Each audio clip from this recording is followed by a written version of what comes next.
মাত্র 18 বছর বয়সে নিজের মস্তক উঁচু করে ব্রিটিশদের কাছে হাসতে হাসতে ফাঁসির রায় গ্রহণ করেছিলেন ক্ষুদিরাম বসু। ক্ষুদিরাম বসু 18 বছর বয়সে এই কারণেই শহীদ হয়েছিলেন, তিনি বলেছিলেন যে তিনি স্বপ্ন দেখতেন এক স্বতন্ত্র এবং সমগ্র ভারতের।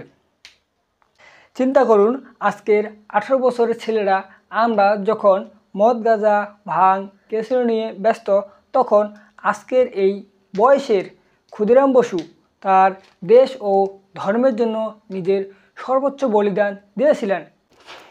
যখন ফাঁসির মঞ্চে ইংরেজরা তাকে জিজ্ঞাসা করে সে কেন হাসতে হাসতে নিজের ফাঁসির রায় মাথা পেতে গ্রহণ করেছিলেন, তখন তিনি তার উত্তরে বলেন যে সে গীতা পড়েছিল।